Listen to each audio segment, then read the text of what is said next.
नमस्कार। हिंदी की कक्षा में आप सभी का स्वागत है। आज हम कक्षा 10वीं के व्याकरण विभाग से पद परिचय के विषय में पढ़ेंगे। पद परिचय को पढ़ाने से पहले मैं शब्द और पद क्या होता है यह समझाना चाहती हूँ। शब्द क्या होता है ये तो आपको पता ही है। शब्द को इंग्लिश में वर्ड कहते हैं। और शब्द किससे बनते हैं? शब्द वर्णों के सार्थक समूह से बनते हैं। वर्ण किसे कहते हैं? वर्ण अल्फाबेट्स होता है। वर्णों का सार्थक समूह शब्द कहलाता है। किंतु जब उन्हीं शब्दों को विभक्तियों के साथ वाक्य में प्रयुक्त किया जाता है तब वे शब्द पद बन जाते हैं। तब वे शब्द पद कहलाते हैं। जैसे शब्द के उदाहरण: राम, पुस्तक, बच्चे। देखिए यहाँ पर राम बिल्कुल अलग है, पुस्तक अलग है, बच्चे अलग हैं, तो ये केवल शब्द हैं। लेकिन जब हम इन्हीं शब्दों को वाक्य के रूप में परिवर्तित करेंगे तो ये पद बन जाएंगे। उदाहरण स्वरूप, राम पढ़ता है, तो यहाँ पर राम एक पद बन गया और हमें राम का परिचय देना है। दूसरा उदाहरण, उसने नई पुस्तक खरीदी, तो यहाँ पर पुस्तक एक पद बन गया। अब हमें पुस्तक का परिचय देना है। तो चलिए हम जानते हैं कि पद परिचय होता क्या है। जैसे हम अपना परिचय देते हैं, जैसे हम अपना इंट्रोडक्शन देते हैं, ठीक उसी प्रकार एक वाक्य में जितने भी शब्द होते हैं उनका भी परिचय हुआ करता है। वाक्य में जो शब्द होते हैं उन्हें पद कहते हैं। उन पदों का परिचय देना पद परिचय कहलाता है। पद परिचय में किसी पद का पूर्ण व्याकरणिक परिचय, व्याकरणिक परिचय क्या होता है? पूरा ग्रामेटिकल इंट्रोडक्शन दिया जाता है।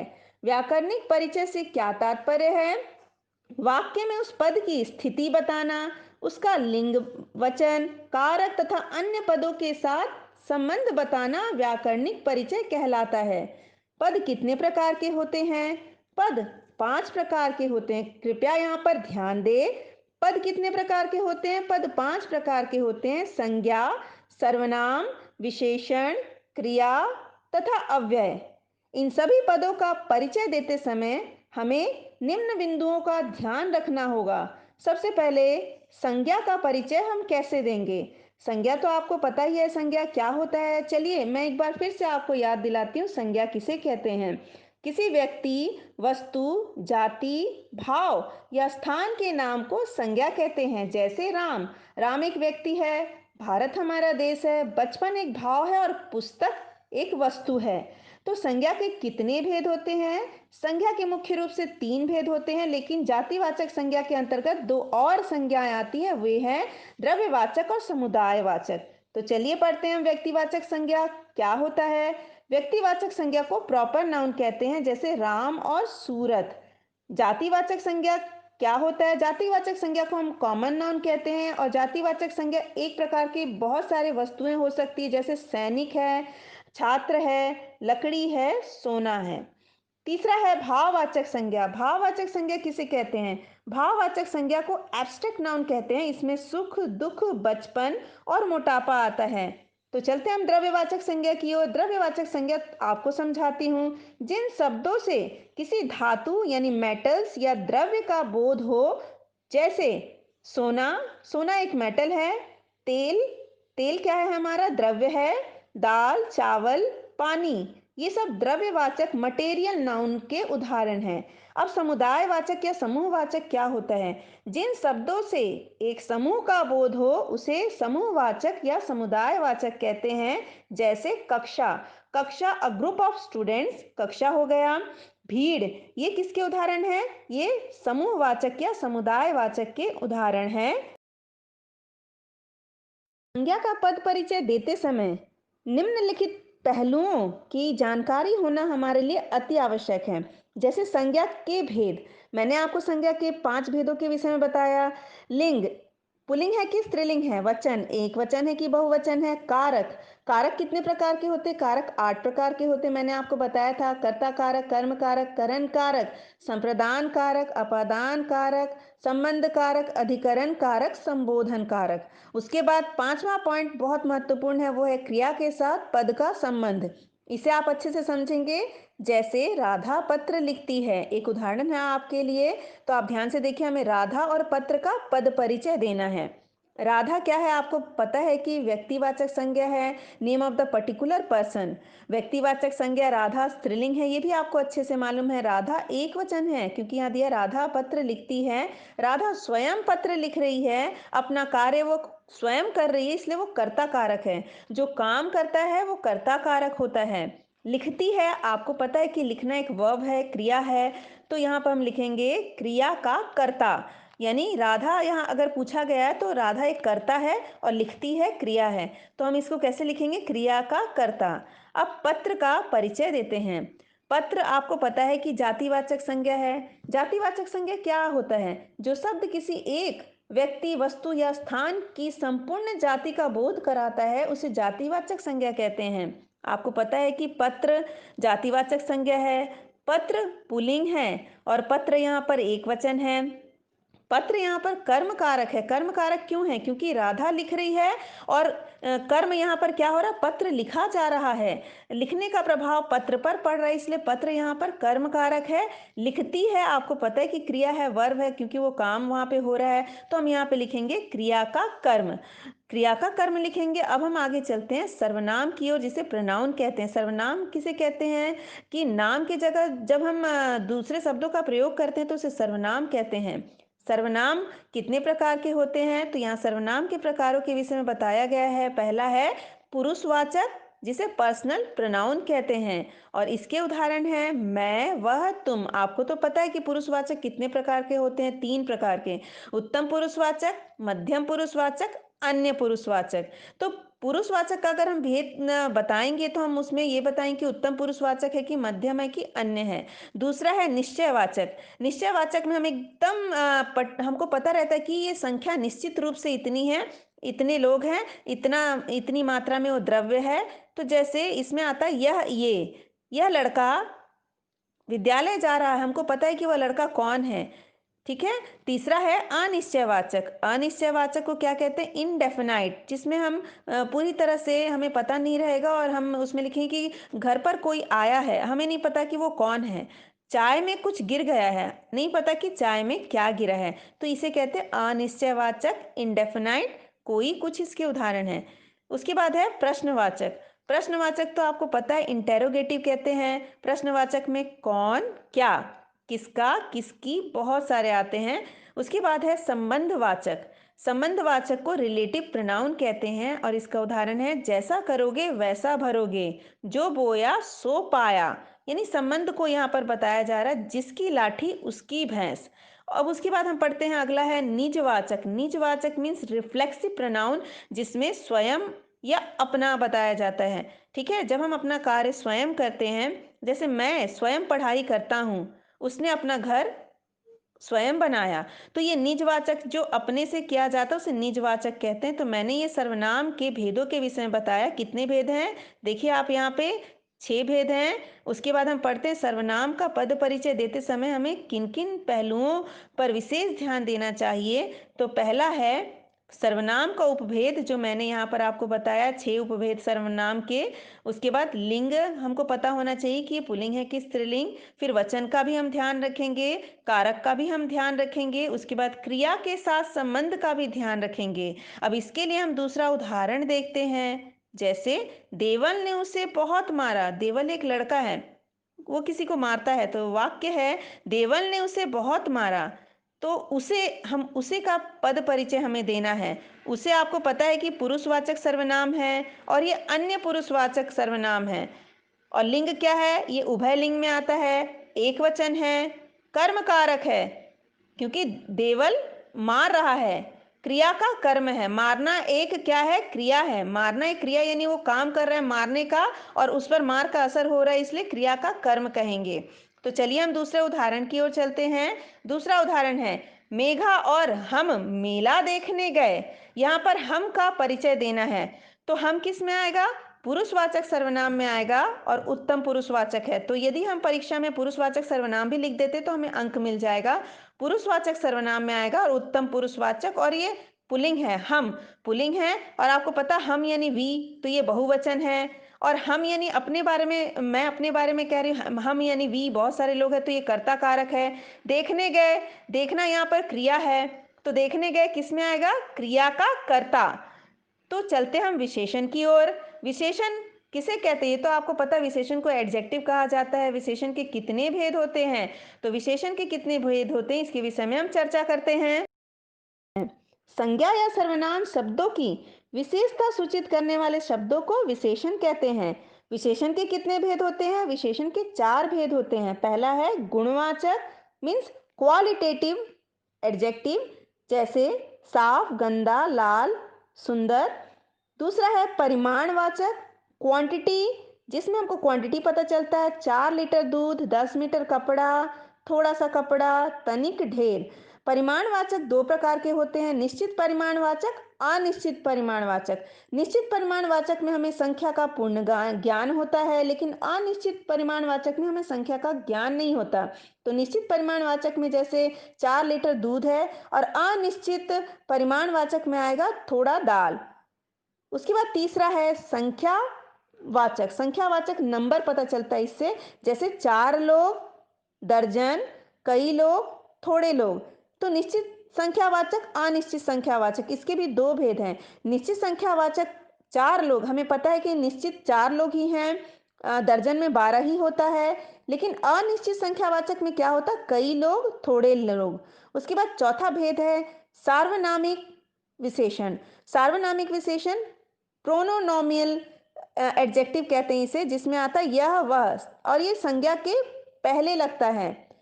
विशेषण का पद परिचय देते समय हमें निम्नलिखित पहलुओं की जानकारी होनी चाहिए। पहला है विशेषण के भेद और उसके उपभेद। दूसरा है लिंग।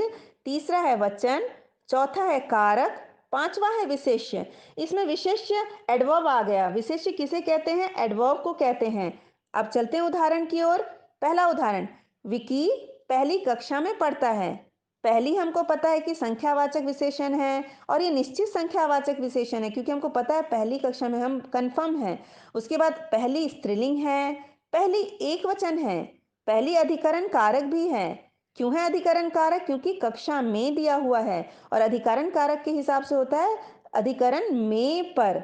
तो ये अधिकरण कारक हुआ और कक्षा का विशेषण हो गया, क्योंकि यहाँ पे कक्षा दिया है और कक्षा का विशेषण हो गया ये। उसके बाद दूसरा उदाहरण है, यह पुस्तक राज की है। तो यह, जैसे कि मैंने बताया, यह वह सार्वनामिक विशेषण में आता है। सार्वनामिक विशेषण है, स्त्रीलिंग है, एक वचन है, और पुस्तक का विशेषण है। जो भी उसमें दिया रहता, यदि विशेषण पूछ रहा है तो हम लिखेंगे पुस्तक का विशेषण। तीसरा उदाहरण है, राज बहुत शैतान लड़का है। तो यहाँ पर बहुत थोड़ा सा अलग है आपके लिए। मैंने कक्षा 8वीं में आपको पढ़ाया था कि बहुत प्रविशेषण में आता है, ज्यादा और बहुत प्रविशेषण में आता है, और ये पुल्लिंग है, क्योंकि बहुत, ये पुल्लिंग में आता है, एक वचन है, और कर्म कारक है। शैतान का विशेषण है, उसकी विशेषता है कि वह शैतान लड़का है। चलिए अब शैतान का परिचय करते हैं। शैतान, शैतान गुणवाचक है। यह उसका गुण है कि वो शैतान है। यह गुण होता है कि वह लड़का अच्छा है, विद्वान है, तो उसी तरह इस लड़के में ये गुण है कि वह शैतान है। पुल्लिंग है क्योंकि लड़का है। कर्म कारक, लड़का का विशेषण। जो भी अगर विशेषण पूछा गया तो हम लिखेंगे लड़का का विशेषण, क्योंकि शैतान अगर दिया है तो लड़का का विशेषण होगा। तो चलते हम अब क्रिया की ओर। क्रिया क्या होता है? क्रिया तो आपको पता है, काम के करने को क्रिया कहते हैं। क्रिया के कितने भेद होते हैं? क्रिया यदि हम देखें तो कर्म के आधार पर क्रिया के 2 भेद होते हैं। पहला है अकर्मक क्रिया। अकर्मक क्रिया के कुछ नियम मैंने आपको पिछली कक्षा में बताया था। रोना, हंसना, गाना, चलना, मरना, ये सब अकर्मक क्रिया, सदैव ये सब अकर्मक क्रिया रहते हैं। सकर्मक क्रिया में काम का होना बताया जाता है, जैसे पीना, लिखना, पढ़ना। अब रचना के आधार पर क्रिया के कितने भेद हैं, ये हमारे लिए बहुत महत्वपूर्ण है।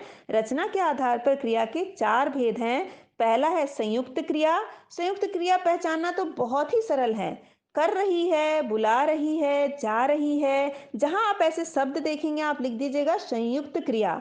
उसके बाद है प्रेरणार्थक क्रिया।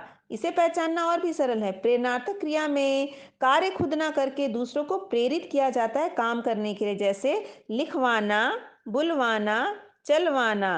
तीसरा है पूर्वकालिक क्रिया। तो पूर्वकालिक क्रिया का एक ये फॉर्मूला है कि कर लगाया जाता है, जैसे खाकर, भागकर, देखकर। तो ये पूर्वकालिक क्रिया के अंतर्गत आता है। चौथा है नाम धातु क्रिया। नाम धातु क्रिया में टकराना, लतियाना, बतियाना ये सब आता है।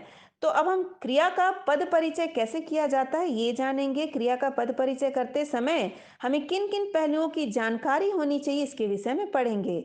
सबसे पहले हमें क्रिया का भेद पता होना चाहिए, और वो भेद किस आधार पर होना चाहिए? कर्म के आधार पर, कि सकर्मक है कि अकर्मक है।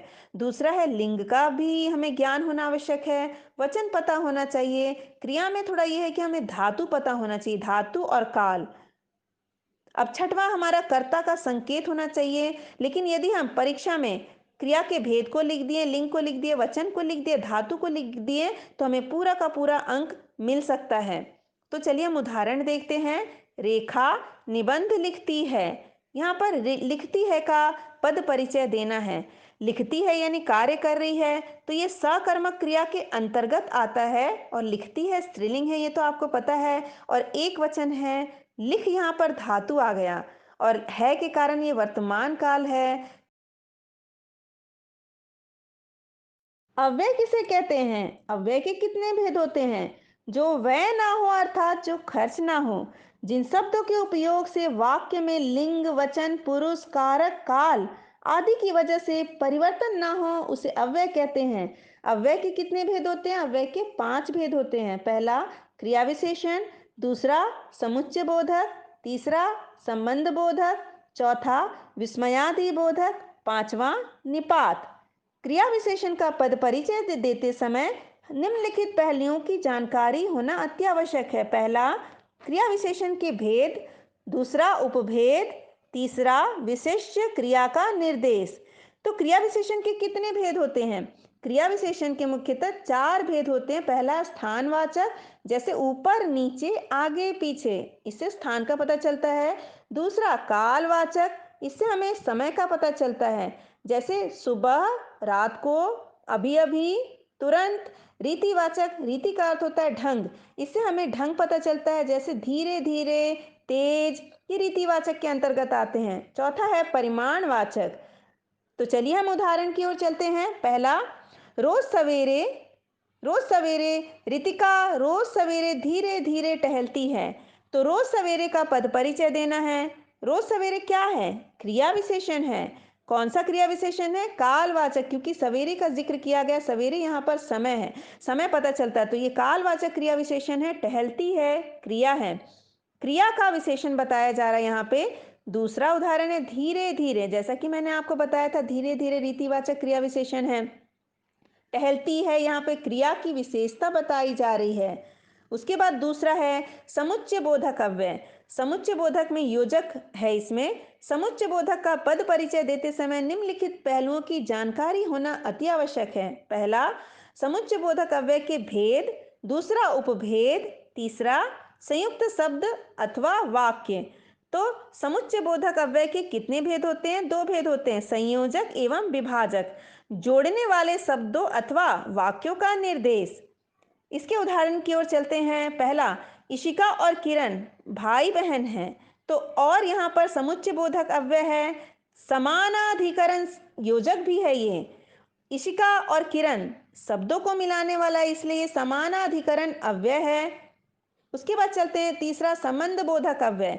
संबंध बोधक का पद परिचय देते समय निम्नलिखित पहलुओं की जानकारी होना आवश्यक है। पहला संबंध बोधक के कितने भेद होते हैं? संबंध बोधक के भेद, उपभेद, पद, पदबंधों, वाक्यांशों से संबंध का निर्देश। इसके उदाहरण देखिए आप। पहला है हमारे विद्यालय के पीछे खेल का मैदान है। के पीछे आया, जैसा कि मैंने बताया था संबंध में हमको क्या पता चलता है? का, के, की। जहां पर आप का, के, की देखेंगे आप लिख दीजिएगा संबंध बोधक अव्यय।